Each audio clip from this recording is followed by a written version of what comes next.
네, 손흥민 선수가 없는 토트넘은 분명히 좀 뭔가 매운맛이 없죠. 킥이 없는, 와사비가 없는 건 초밥 같은 그런 느낌이에요. 아주 밍밍합니다. 그래도 커피도 많이 먹어갖고 지금 물로 바꿨습니다. 여기다가 이제 카페인 중독으로 쓰러질지 모르기 때문에 극도의 스트레스 속에서 이제 후반전을 기다리고 있습니다. 뭐 어떤 포메이션을 바꾼다거나 숫자를 바꾼다거나 그런 게 나올 수 있는 포스테콜로 감독이 아니에요. 그냥 플랜 A만 주구장창하는 감독이기 때문에 지금 빼냈습니다. 존슨 여기서 빠른 판단을 해야 돼요. 수비가 들어오기 전에 빨리 뭐 결정을 해야죠. 개같은 크로스. 장고 끝에 악수가 바로 이런 겁니다. 빨리 결정을 해야 돼. 머리가 느리니까. 몸이 빠르면 뭐합니까? 머리가 느린데. 안 되는 거예요. 베르너 정말 얼굴을 펴야 돼요. 자신감을 가지고 나가 최고다. 예전에 그 히딩크 감독이 그 설기현 선수에게 항상 그런 얘기를 하라고 했잖아요. 거울 보면서 아침에 일어나면 나 최고다. 내가 최고의 선수다. 그런 지금 베르너는 자신감을 지금 쌓아 올려요. 얼굴이 지금 자신감이 완전 썩었어요. 지금 뭐 공이 무서운 그런 상태야. 지금 나한테 공이 안 왔으면 좋겠는 그런 상태거든요. 베르너 자신이 잘했던 그때를 좀 떠올려야 돼요. 그럼 심리 상담. 베르너 좋아요. 베르너 몰고 들어가야죠. 오른쪽 벽서에 쌀을 조여줘. 뽀로 올라왔습니다. 헤더. 몸을 던져야죠. 침을 뱉고 있어요. 지금 몸을 던져서 어떻게든지 뭐 맞춰야죠. 뭔가요? 뭐예요 이게? 슈팅을 때리든지 크로스를 올려야 됩니다 지금. 이런 말도 안 되는 패스를 해가지고 공간에 갈 데가 없는데 뭐 이거 유령을 봤나요? 아무도 없는데 쌀을 뭐 하는 건가요 지금? 이걸 보면 이 경기 보면 볼수록 이 프리미어 리그의 수준까지도 의심케 하는 내용이에요. 어떤 기본적인 공을 어떻게 상대의 골문으로 우리가 운반해 갈 것이냐라는 방향성이 없는 축구를 지금 토트넘이 하고 있거든요. 왜냐? 우리가 갖고 있던 그 하나의 루트를 상대가 딱 틀어 막으니까 그 다음으로 길을 못 찾는 거지. 원 루트밖에 없다라는 거예요. 등산로를 하나만 아는 거야. 이 길이 막혀서 오늘 지금 공사 중입니다. 여기 못 가요? 그럼 딴 데를 못 가는 겁니다. 길을 잃는 거예요. 그냥 조난당하고 그냥 굶어 죽는 거죠. 어디 산숲 속에서 그냥. 그런 축구가 바로 포스테코글루입니다. 포스테코글루는 딱 그거예요. 내가 맨날 가던 길이 있는데 그 길이 오늘 뭐 공사 중이라 막혔대. 그러면 집에 못 가는 사람이에요. 뭐 집에 못 가는 거예요, 그냥. 난 망했다. 그냥. 길을 잃고 미아가 되는 거죠. 답답합니다. 왜 벤탄쿠르 투입을 안 하느냐. 이해가 안 되는 거예요. 벤탄쿠르 이제 나옵니다. 86분에 나오고 있어요. 대단합니다. 예, 대단한 승부수예요. 뭐 시간을 잘못 본 거 아닐까요, 지금? 포스테코글루 감독이 시간을 지금 잘못 보고 있는 것 같아요. 뭐야? 언제 86분이 된 거야? 이런 걸 지금.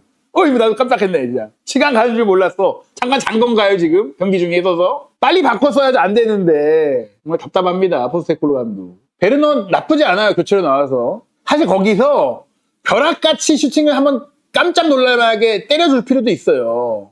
과감하게. 나 베르너다. 나 독일 국대 출신이다. 나도 나쁜 남자가 될 수 있다. 보여줘야 됩니다. 바른 남자만이 아니다. 일탈을 해야 됩니다, 베르너. 그때 머리에도 뭐 삭발도 하고 변화를 줘야 돼요. 염색도 하고 검정색으로. 왜 꼭 검은 머리만 노란색으로 염색을 합니까? 노란 머리도 검은 머리로 염색을 할 수 있는 거예요. 얼마나 놀라겠습니까? 왜 베르너 머리가 검정색이야? 손흥민인가? 놀랄 수 있는 거죠. 뭐지? 뭐야 이거? 그런 놀람을 줘야 되는 거예요. 깜짝 놀라는 거죠. 상대를 놀라게 해야 됩니다. 이게 손흥민인가? 그런 변화를 베르너가 줘야 됩니다. 아주 다른 모습을 보여줘야 돼요. 베르너 뜁니다. 베르너한테 줘야죠. 솔랑키! 왼쪽에 앞쪽에 베르너가 있었는데 도로 길게 뭐 의미가 없죠. 예, 정말 축구가 아닙니다. 오늘은 축구를 안 하고 있는 토트넘이에요. 올 시즌 팰리스가 첫 승이 없는 팀이었는데 그 첫 승을 허용하는 경기. 이제 팰리스 팬들이 이제 박수를 치고 있어요. 예, 뭐 약간 뭐 마이스트로네요. 글라스너 뭐 이게 지휘를 하고 있어요. 잘 가세요를 외치고 있는 거죠. 잘 가세요. 토트넘 잘 가세요. 이런 거예요 지금. 토트넘 잘 가세요고요. 호주로 잘 가세요. 결국 토트넘이 손흥민 선수가 없는 상황에서는 얼마나 무기력한지를 저희가 확인을 했는데요. 자, 그렇다면 이번 경기 토트넘의 문제가 무엇이었느냐. 세부 기록을 통해서 한번 정리를 이제 해보고 선수들의 평점도 한번 살펴보고 또 포스테코글루 감독이 끝나고 어떤 얘기를 할지 그것까지도 저희가 이제 살펴봐야 될 것 같습니다. 올 시즌 뭐 최악의 경기였다라고 해도 과언이 아니고요. 토트넘이 항상 점유율이 앞서잖아요. 이 점유율이 의미 없다는 건 더 이상 많은 설명이 필요가 없어요. 66%의 이 점유율. 이게 무슨 의미가 있냐. 상대를 뚫지 못하고 뒤에 머물러서 백패스, 뒷키타카, U자 빌드업만 했다라는 것이죠. 물론 빅찬스 2개를 어쩌지 만들었다라고 볼 수 있어요. 좀 그 빅찬스가 기억도 안 날 정도이긴 한데 슈팅 숫자가 14대 11이었고 비카리오의 선방이 무려 5개가 나왔고 이번 경기도 토트넘이 8개나 코너킥을 얻어냈는데 그 상황에서 그 어떠한 위협적인 상황을 만들어내지 못했으며 프리킥도 16번이나 찼는데 그 프리킥 상황에서도 그 어떠한 뚜렷한 공격 방향성을 보여주지 못했다. 그 얘기가 뭐냐? 팀이 이 상황들을 활용할 수 있는 훈련과 준비가 제대로 이루어지지 않았다는 얘기입니다. 그나마 이번 경기가 잘 안 풀릴 때 선수 교체와 전술 변화가 필요하지 않겠느냐라는 얘기를 저희가 했었는데 그 변화를 주긴 줬어요. 4-2-4 대형으로 이제 바꿨거든요. 그러나 오늘 경기에서 주목할 점은 크리스탈 팰리스의 3백 이 3-4-3이 훨씬 더 유연하고 공을 중심으로 한 수적 우위에서 결과를 내놓는 데 있어서 효과적이었다. 먼저 크리스탈 팰리스의 방향에서 얘기해 드리겠습니다. 크리스탈 팰리스의 플레이를 보면 전반전 같은 경우에는 이 3백 보세요. 3백이 찰로바, 라크루와 게히로 구성이 되어 있었어요. 근데 전반전에는 오른쪽에 무뇨스, 왼쪽에 미첼이 요 밑에를 커버해 주면서 5백을 형성하고 이 라크루아가 리베로로서 이곳저곳을 나가면서 커버를 너무나 잘해줬단 말이에요. 그리고 후반전에는 바로 상대가 달려들 수밖에 없기 때문에 안정적으로 가져가면서도 공격 시점에는 오히려 이렇게 무뇨스와 미첼이 공격에 가담을 해줬기 때문에 전반전에 조금은 외로워 보였던 측면 공격수 에제와 후반에 들어온 은케티아라든지 사르 같은 선수들이 안쪽으로 들어오면서 플레이가 잘 됐고 마테타가 전반전에는 마침표 역할을 많이 했다면 후반전에는 말씀드린 대로 이 선수들이 올라오니까 전방 압박 역할, 배우 커버 역할들을 해주면서 역할 분담과 상황에 따른 전술적인 그 조정들이 잘 이루어졌다는 거예요. 상황마다 3-4-3 대형이 가져갈 수 있는 장점들을 충분히 활용을 했다. 그런 점들이 크리스탈 팰리스의 승리로 이어졌다는 거예요. 크리스탈 팰리스는 이 2명의 중앙 미드필드가 항상 부지런히 뛰어준 부분들, 항상 굉장히 뛰어주면서 윙백이 위아래로 말씀드린 대로 이 위아래로 항상 수적 우위를 가질 수 있는 5톱이자 5백을 쓰면서 중원을 장악하지 않았지만 점유율을 내주면서 미드필드 플레이를 하지 않았지만 이 사이드에서 기반으로 공간을 주지 않고 또 상대 공격을 들어갔을 때는 허점을 만들어내고 또 그런 과정 속에서 와튼이 좋은 패스를 뿌리고 휴스가 달려들고 부딪혀주면서 이 2명의 미드필드가 명확한 역할 분담을 통해서 공을 중심으로 한 장점들을 충분히 발휘를 했다는 것이죠.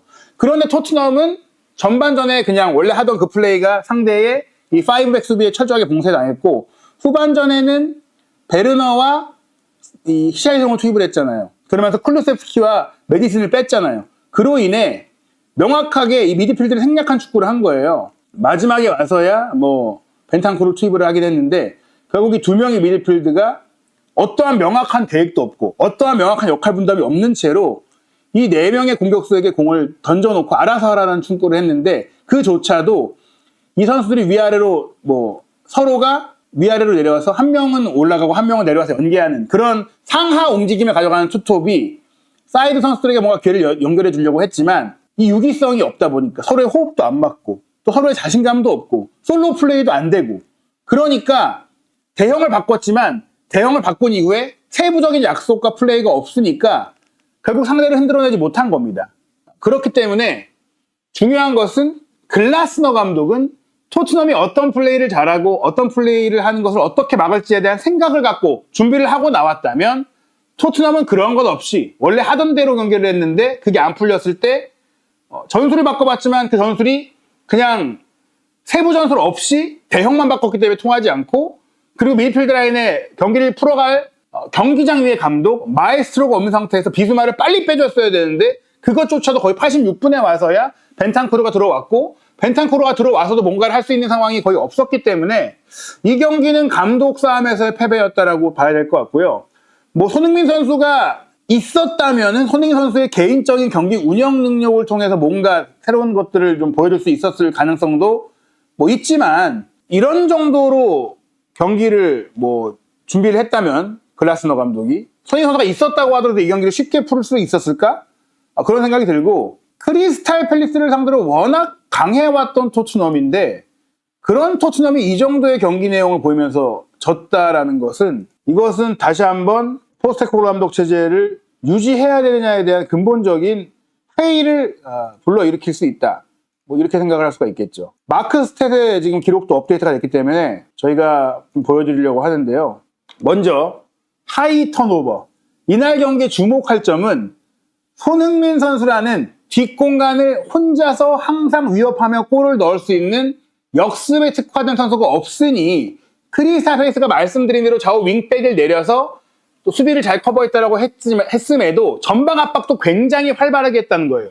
이전보다 크리스탈 팰리스가 굉장히 라인을 컴팩트하게 가져가면서 전방 압박을 활발하게 했어요. 그 결과 무려 이날 경기에서 전방 압박하면 터치점이잖아요. 그런데 크리스탈 팰리스가 하이 턴오버, 우리 골문 40m 내 지역에서 10번이나 공을 빼앗아 냈고요. 그 10번 빼앗아낸 그 기회에서 3번이나 슈팅을 이렇게 중앙 지역, 위협적인 지역에서 만들어냈다라는 거예요. 반면에 토트넘은 전방 압박도 잘 안 됐어요. 왜냐하면 공수 전환 속도가 팰리스가 워낙 빠르기도 했고, 기본적으로 팰리스가 투미드를 놓고 수비할 때 5명, 공격할 때 5명이 이게 그 중앙을 거치지 않고 플레이를 하다 보니까 롱볼로 그냥 넘어갔잖아요. 특히 장신 공격수이 마테타 쪽으로 때려놓고 그 다음 세컨드볼을 활용한 플레이를 하다 보니까 토트넘이 상대의 후방 빌드업 자체가 없으니 하이 턴오버를 유발할 수 있는 상황 자체가 거의 없었어요. 3번이 기록되긴 했지만 실질적으로는 토트넘이 당했던 상황과 비교하면은 거의 뭐 이건 위협적인 위치가 아니었잖아요. 결국에는 토트넘의 강점이 빛날 수 없는 크리스탈 팰리스의 경기 운영이 있었다라는 것이고, 또 흥미로운 게 이제 패스 네트워크와 평균 위치를 보시면요. 얼마나 크리스탈 팰리스가 효율적인 경기를 했느냐.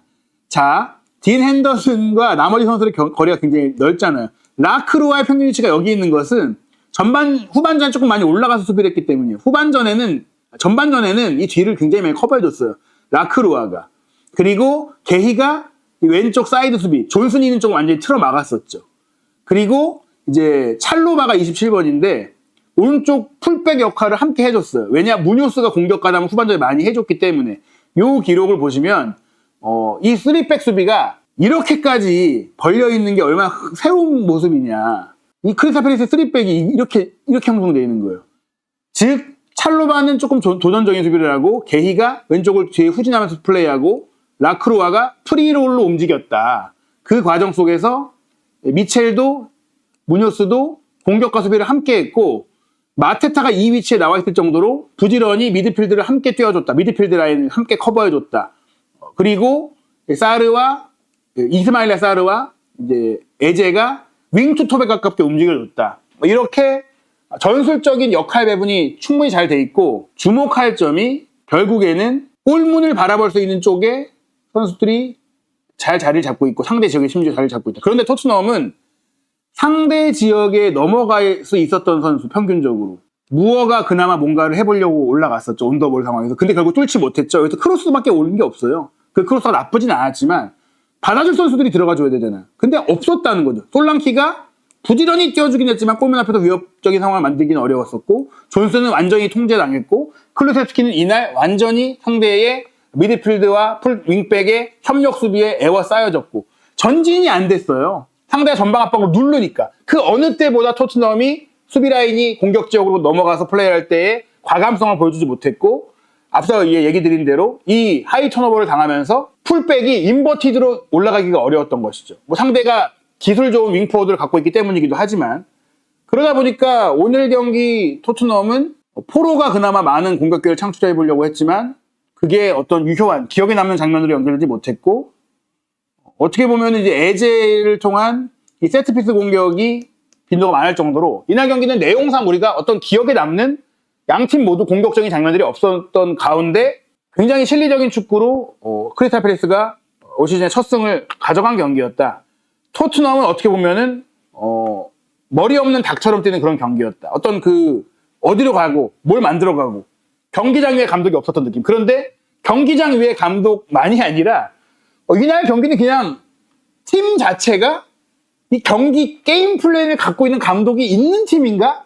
라는 생각이 들 정도로 솔루션을 찾지 못한 그런 플레이를 했다. 제가 입중계 중에도 말씀을 드렸지만 이게 어떤 길을 찾아가는데 이 길이 내비가 업데이트가 안 돼서 지금 공사 중이거나 지금은 막혀 있어서 갈 수 없는 길이면 다른 길을 능동적으로 찾아서 갈 수 있어야 되는 플랜 B와 플랜 C와 운영 능력을 갖고 있어야 되고, 그걸 경기 중에 갑자기 감독이 들어가서 얘기해 줄 수가 없기 때문에, 작전 타임이 없기 때문에 그것들을 선수들이 디시전 메이킹, 경기 중에 이해 능력을 통해서 가져갈 수 있도록 미리 훈련을 통해서 그런 능력들을 끌어올려 놨어야 되는데, 그게 없는 팀이다라는 점은 포스테코글루 감독이 세계 최고 수준의 리그인 프리미어 리그에서 결과를 낼 수 있는 감독이 아니다라는 게 입증이 된 것이다. 물론 감독은 소속팀의 최고의 선수가 없을 때 어려움을 겪을 수밖에 없고, 그게 결과를 못 낸 이유가 될 수가 있어요. 그런데 그 상황이 예견됐다라면, 그 상황이 지속되고 있다라면 단지 선수만 바꿔주는 게 아니라, 단지 선수만 넣어서 그 선수의 뭔가 능력이 나오기를 기다리는 해줘 축구가 아니라, 그 선수가 할 수 있게 해주는 축구를 훈련을 통해서 준비해 놔야 되고, 그런 아이디어를 통해서 팀을 발전시켜야 되는데, 포스테코글루 감독은 냉정히 본인이 원래 추구했던 그 속공 축구와 전방 압박 축구와 달려드는 축구가 안 먹혔을 때 그 다음이 없다. 그렇다라는 게 이번 크리스탈 팰리스전, 특히 일주일 전 웨스트햄도 분명히 로페텍이라는 전략가, 최근에 팀 성적이 안 좋아서 성적을 내야 하는 그 순간에 그 팀을 흔들어낼 수 있었던 손흥민 선수가 있었던 경기에도 사실은 먼저 골을 내주고 어렵다가 4대1로 뒤집었던 경기가 펼쳐졌는데, 이번에 손흥민 선수가 없으니까 안 되잖아요. 그때 손흥민 선수가 가져갔던 움직임, 기점 패스, 좌우로 넘나 들어가는 그런 활동력, 사르가 들어가면서 보여줬던 운영의 변화, 그런 것들이 이번 경기에 하나도 드러나지 않은 것은 손흥민 선수가 없는 문제 플러스 포스테코글루 감독의 전술적인 판단력, 선발 명단 구성 능력과 전술 대응력과 후반전 선수 교체 타이밍까지 모든 면에서 이 패배는 글라스너 감독에 대한 포스테코글루의 패배다, 이렇게 정리할 수가 있겠습니다. 이런 어려움을 겪었다라면 우리가 단판 승부로 결과가 결정되는 맨체스터 시티와 10월 31일 목요일 새벽 5시 15분에 킥오프하는 카라바오 16강전도 우려가 될 수밖에 없는데요. 그 경기에는 과연 손흥민 선수가 이 두 경기 푹 쉰 만큼 출전을 하게 될지, 그 소식도 기다려봐야 될 것 같은데요. 아마 잠시 후에 포스테코글루 감독의 경기 후 기자회견을 통해서 아마도 현지 기자들이 한 번 더 손흥민 선수의 몸 상태에 대해 질문을 할 것 같은데, 그 답변 들어보고 추가적인 분석과 현재 상황 진단을 해드리도록 하겠습니다. 함께 이 경기 지켜봐 주신 여러분 감사하고요. 한준TV는 주중에 있을 토트넘과 맨시티의 카라바오 16강전도 여러분과 실시간으로 소통하는 입중계를 전해드릴 예정이니까, 또 한준TV 구독, 좋아요, 알림 설정으로 이어질 손흥민 선수의 몸 상태에 대한 최신 소식부터 맨시티와의 경기 소식까지 확인해 주시기 바라고요. 이어지는 또 오늘 새벽에 4시에 이강인 선수의 파리 생제르맹 경기 결과도 한준TV를 통해 확인해 주시기 바랍니다. 함께 해주신 여러분 감사하고 한 주 희망차게 보내시기 바랍니다.